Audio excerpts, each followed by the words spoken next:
Hey, well, Ross, thank you for coming in today to do the Beyond Speaking podcast for us here. I really appreciate it. And one of the things, too, there's so much to introduce about Ross Shafer because he's kind of the Forrest Gump is a good. He's that's the a good one. Forrest like Gump that. from the Northwest, just with being a very small business owner, to just doing so much with businesses, with startups and everything else, and being on TV and just knowing so many people and being an author. It's just kind of this crazy path. So, but the one thing that I'm excited about today is, and this is for me, when doing this podcast, we want to do things that are really interesting to me. And you are a huge person. We've done over 100 interviews now.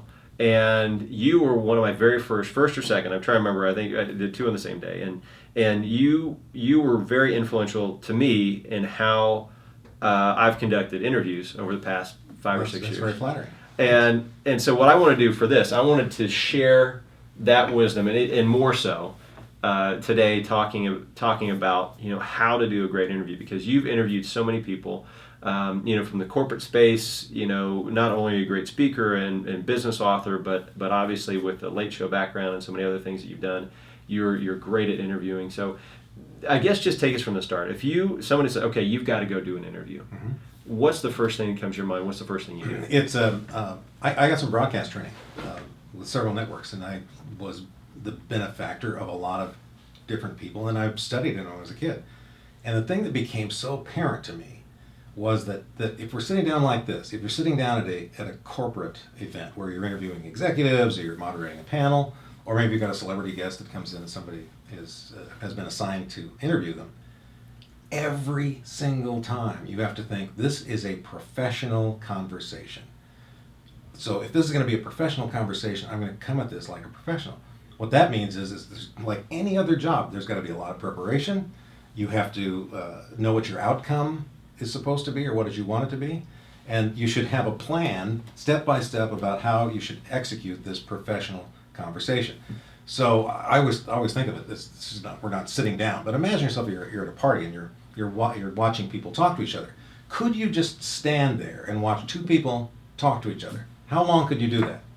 Well, not very long, because they're just rattling on and they're interrupting each other, and they don't get to the story point, and you just walk away and get a chip or a dip somewhere. In television or in a focus situation that's corporate, people are watching you on purpose. So you have a responsibility to bring it and make sure that it's a good use of their time. The person who's the host needs to always act as the audience advocate. And we have to listen better than they do, and they'll hear things maybe we don't hear. So we have to be able to jump in with a follow-up question. So we can, if you want, I'll go through the whole steps of how to create a professional conversation. The professional conversation starts before you ever have a conversation, and that is that we're going to know what we're going to talk about. But we're not going to talk about it in real time. We're going to talk about it in a highlight film fashion. This is an abbreviated, condensed conversation where the interview asks a question and you get right to the point. Backstories, they better be entertaining. They better be something that will hold my attention. Otherwise, they're superfluous. We don't even need that. So in television, what we do is we assign a segment producer, and the segment producer will sit with the guest, and they'll say, well, tell us what your story is you want to talk today. Well, something happened over spring vacation. Okay, so they discovered that the spring vacation story is 28 minutes long. Okay, now we're going to get that down to 6 minutes. How are we going to do that? The highlights are this. Oh, that was a funny thing when you said that. And the guest was like, really? That was fun. That was very funny. We're going to put that in. We're going to trigger you along the way. We're going to interrupt you about every 60 seconds to keep the pace moving. That is critical for every interview, that there has to be this back and forth pace. Why? Because it's supposed to look like a conversation. We're supposed to look natural. We're supposed to look like we like each other, and you're going to tell me things that I haven't heard and the audience hasn't heard, and then I'm going to listen so that I can follow up quickly. So we're condensing, and is it really important to, like, do you have a timer set for that, or do you just kind of have a mental clock that's been a minute? You can have a timer now at corporate events. You can have a timer for that, but generally it's just maybe it's something that's innate, where you think to yourself, I'm getting bored myself, Sure. So I'm going to jump in and change direction maybe. Mm-hmm. Or if you don't answer the question as planned, then I might jump in and say, no, I'm glad that you moved, but somebody told me that something peculiar happened over spring break. What was that? So I'm going to reel you back in on to get on task about what you're supposed to talk about. And maybe it could be somebody told me that you're discontinuing this one product line. Please tell us about that. Which is kind of a second part now. If this is a professional conversation, I want to make sure that I get out of you what I expected I was going to get out of you. So I have to be a master of the who, what, where, when, and how questions. But there are other words. Describe, tell me about. We never want to pose a question that will shut the conversation down. I wouldn't say, so Brian, you got a new car? Mm-hmm, I did. Do you like your new car? Uh-huh. I should say something like, I just heard you got a new car. Tell us all about it. Well, it's something. Because that's what we're trying to do. We want to make the guests look good, and the guests will look good if they're allowed to speak, if they're allowed to speak comfortably. I'm going to take a side road here for 1 second because it's relevant to corporate. When I've emceed corporate events, there will be executives who want to talk about the business plan, or they'll want to talk about technology or whatever. They write it down. They write it all down, and then they want to read from it. Well, that's not a conversation. Right. That's like reading a storybook. And because executives are careful not to say something that'll make them look dumb, they put in words they've never used in their life. Complicated multisyllabic words they never ever use. And so I encourage people in the pre-interview process, I get it, but let's take the paper away. Don't read from the paper. If you want to put some bullet points down there, that's great, but I'll lead you into each one of these points. And then those big words, don't worry about those big words, because you'll stumble over them, and it'll be difficult, and then you'll get lost. So let's just talk like you normally talk. Let's use the words you normally use. Yeah, and I like how I know you've mentioned this to me before, but how you're always talking about setting those people up to be successful. Yes. And you know how to make them successful more than they do. You know, Yes. you're saying, whether it's, not using the big words, you talk a lot about, actors where they go on, they're used to someone else writing down those words for them. They are. And they don't know how to do their own. So now I'm curious, this is asking a question for the audience here. Who did you have that was a tough interview that you made it into a good one? Not from them not from them being mean, but maybe them just you having to pull them up and set them up. Can I tell a mean story? Yeah. Tell a mean story. That's all right. Sorry, as long as it's not one of my clients. I don't think this will be one of your clients. But the worst interview, if you ask a talk show, what's your worst interview? They can always remember the worst. They can't always remember the best. But the worst one for me was Steven Seagal, who's an actor, an action star, and it was before his first movie, I think it was called Above the Law. So I'd done some research on this guy and found out that he was involved somehow with the CIA, and that he was training CIA agents, or he was somehow. This was not just a movie star. He was a martial artist who was the real deal. I see him before the show to say, Steve, I know this, and this is what an opportunity for you to get $1 million to start a movie. Yeah, it's kind of cool. I get him out on stage, cannot wait to reveal some of the things in his background. So I said, Stephen, a lot of people don't know that you actually have a connection to the CIA. And he says, what are you talking about? Well, were you trained CIA agents? No. Were you but there was a shooting class and you were teaching something that he says, I don't know what you mean. He totally hung me out to dry. And I remember thinking, he's going to baste me here. I look like an idiot asking things that he's denying. And said, so I said, my apologies. I really, it looks like I'm not prepared, but I thought I would be interviewing Steven Seagal. And apparently he's still backstage. We'll take a commercial break and come right back. And it saved me. The audience got a big laugh, but during the commercial break, I said, what are you doing? You just told me all these things. And he goes, I didn't think you'd actually say something about it out there. So you've got to have cooperation, and sometimes people won't do it. And when you're talking about movie stars and talking about famous people who are used to reading scripts, those are perfect words. Those are designed words. And so they aren't comfortable using their own language or even telling about themselves generally. So you have to prop them up and lead them into, there's a funny thing that happened, or I had no idea that your daughter's a musician, or some other things that they would talk about with their friends. You kind of have to, it's guest dependent. on those kind of things. Yeah, and one of my favorite piece of advice that you have is from your time with Johnny Carson. Mm-hmm. So I love that story. If you're able to share that. He was a mentor for me. I grew up watching him, and then I was in an opportunity where I was actually competing against him in late night TV.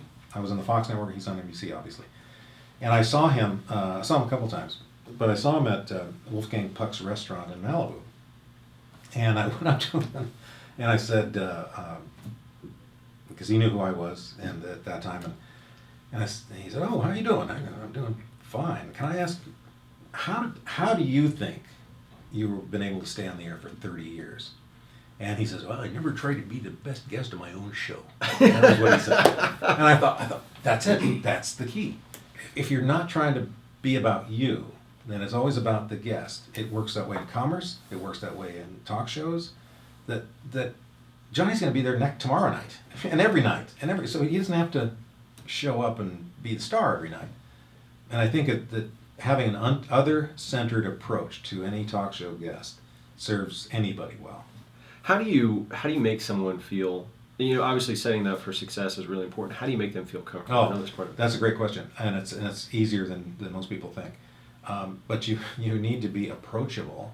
Number one, if I were a guest, I would shake your hand. I'd give you the wrist and the handshake. I'd be saying thank you so much for being. We're really honored that you're here. We're going to make this a great experience. I'm not going to barbecue you in any way. I try to reassure them up front. And that gives them a level of comfort. And then I show extreme interest. The interviewer is supposed to drive the interview, ask all the questions, lean in, make eye contact, show genuine interest that you're listening to what they have to say, which is a mistake that a lot of people make in the broadcast business and in corporate meetings that I've seen, where they're nervous. First of all, the amateurs are generally nervous to have an interview with an executive or a celebrity, and so they'll have a list of cards with questions on them. And I'll use an example from the 60s. There was a talk show host that I used to watch, and then I met him later, named Dick Cavett, and he had a show on the ABC network. And Dick said, "I almost got fired because I was such a bad interviewer." And so he told me the story that he had this treasure hunter on his show. And the guy was a famous treasure hunter. He brought up millions from the ocean floor. And he's telling us he's a colorful guy with a hat, and he's swinging his arms around. And he said, "Yeah, Dick, we went down 1,000 feet. We got the equipment, got down 1,000 feet and drug up this big chest. And we got it on the sand, Dick, and opened it up with our torches. You are not going to believe what we found inside that chest." And Dick looks at him and goes, "Do you have any hobbies?" Oh. He said this guy was telling the most interesting story, and all I could see were the cue cards behind his head about my next question. And I said, "I think I drifted off, but I wasn't listening to him." And that's death to an interviewer, because the audience was listening. The audience was on the edge of the seat. "Come on, tell us what was in the chest." And he blew it. He completely blew it. It proved that he had no credibility as a talk show host. And it destroyed it for the audience. The audience was very uncomfortable, and you got to listen. We all have a plan. I mentioned that we all this is a professional conversation. We're going to have a plan, but you have to be fluid enough to know when the plan's going sideways. Your guest may not be professional. They may get distracted, but that's our job, is to reel you back in and pay attention to what you are saying. Because what if, in the off chance, you say something like, there's we got all this money up from the bottom of the ocean floor, and then I killed a guy. But then the other thing happened. I go, what? They just heard you say you killed. What? Stop. And they hear nothing else. They hear nothing else. You're right. So it's a juggling act that has to stay on pace, be condensed. In corporate meetings, as you know, the timing is so crucial that this cannot be a long, drawn-out, real-time conversation. Now, you mentioned this just a minute ago. This is, that was a common pitfall. What are some of the common pitfalls that the executive or just a person who is new at doing interviews, what are some of the pitfalls they run into? Closed-end questions is the worst thing. That's where you just ask a question and they can say one-word answers. That's very bad. Second thing, they don't give a proper introduction to their guest. The guest is a guest because if somebody thought they were important to talk to. So we need to give the audience a reason to listen to them. There's a reason that you're here, Brian, and Brian completed this task in 60 days under budget, saved us $3 million, has the greatest division that this company has ever known. Some reason, so they go, oh, well, I'm not going to listen to that person. Otherwise, if I say, yeah, today I have Brian Lord, they go, okay, what's he going to say? So we have to kind of, and it helps make you feel better as the guest. It sets it up for them so that they know why they should be listening. And it acts more as a rapport cement between the two, because now you believe I have done my research about you. I care about you. I think you are important. I think you're as important as anybody who should be in that chair right now. So those are rookie mistakes that people make. The listening, that's a rookie mistake. You've got to pay attention in case they give you an opportunity to follow up. And then here's one, they don't know how to get out of the interview. That's the other thing. I go, well, do we have any questions? Anybody have any no questions? I mean, you talked for 20 minutes. No, that's horrible. Never do Q&A at the end. Q&A can die a painful death. If you're going to do Q&A, do it mid-interview, and then close, because you have to have a strong close to the interview. I tease Arsenio Hall because I didn't think he was a great interviewer, and whenever he didn't know how to close an interview, he would just you talk, and then he'd look at you, and you could tell he was thinking about something else. And then you'd stop talking, and he'd look at the audience and go, Brian Lord, everybody. Oh, no, don't. That's the easy way out. It should be deliberate. It should be something like, it should be gracious, like you've just invited somebody to your home. You say, Brian, I know you're a busy guy and you have to go, but thank you so much for coming by. Congratulations on all your success, and we'll all go to the movie that comes out tomorrow night. So you reiterate why they're there. You're gracious in letting them go. You have a lot of dignity toward that person and respect. You just don't look at somebody and go, thank you, that was Brian Lord, everybody. Like they're supposed to go, oh, I guess it's over now. So yeah. It's got to have should have bookends. The interview should have a bookend at either end. Well, and that's one of the things. Who do you think, from doing that? You mentioned Arsenio Hall as doing kind of a tough job, at least in that area. Yeah. Who do you think right now is kind of the best? We have this new generation of late night show hosts. Who do you think is the best at the interview or any particular part of an interview? Well, Jimmy Fallon. I'm a big fan of Jimmy Fallon because he's changed the genre. He is now, and it usually didn't work in the past when you have such a entertainer who could do impressions and sing and dance and do whatever he does. That didn't. Jerry Lewis in the '60s tried to do that, and it looked like he's a great guest, but he shouldn't be a host. But Jimmy's got a great formula for being somebody you want to see every night. He's infatuated with every guest, which causes rapport to happen. And he does all the heavy lifting with his stunts. He's got all those little stunts that he can engage you in so that you don't have to have the regular, ordinary conversation about plugging a book or a movie. And he does it so well. He's respected as a performer. All the performers respect him. And yet he makes this look like it's some party that we've just checked into. So I really enjoy that. Seth, I think, he does a really serviceable job, but he's more of in the traditional talk show. It would be very curious to me when if Seth wanted to have an earlier time slot, if it would play. Yeah. As he's a little lower energy, Jimmy Fallon's all over the place. Jimmy's one of those guys that makes you look at him every second because you don't know what's going to explode, and it's fun. Yeah, and that's one of those things that kind of gets me in that we're talking about interviews, but it almost makes you think of kind of what the end goal is, and that the end goal of an interview, in some ways, you may be doing an interview for one executive interviewing another executive about the last quarter. It might be more informational, right? But it also might be more entertaining. I mean, if you have someone that's up there and they're interviewing, Joe Torre or Shaquille O'Neal or whoever it might be, right. and it's the end goal isn't so much to get these 5 things across; it's to entertain or to set them up. I mean, how do you go into each interview differently? That's a great question, because it's the outcome that you're most concerned about, and the outcome should be premeditated. This is going to be fun. This is going to be entertaining. Oh, this is going to be informational.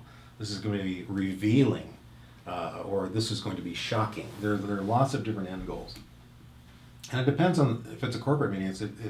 What tone do you want to set here? Is it going to be very serious? Do we need some comic relief along the way?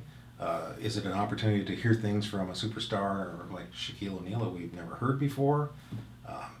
So all of those, if this is a professional conversation, we should in fact try to reverse engineer the outcome.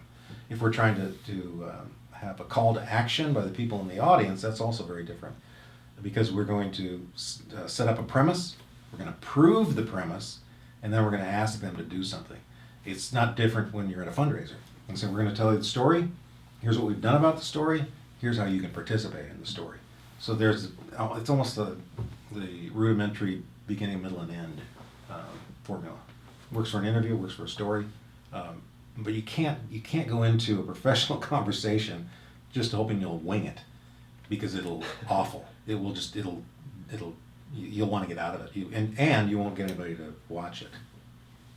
Ross Shafer, everyone. Ross.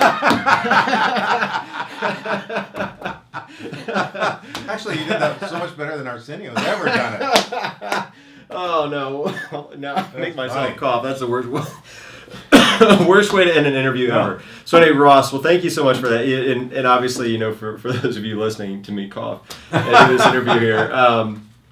So Ross, thanks so much for coming on, and obviously, you're such a great influence to me from somebody who is a talent agent trying to be an interviewer. So definitely thank you for that, and obviously somebody who's a great speaker on the business side and on change and on thinking like a startup with your new book coming out, or 2 new books actually. And so thank you so much for coming on. My I pleasure. really appreciate it. I'll come back anytime. I love these subjects, so I feel like a student of the game.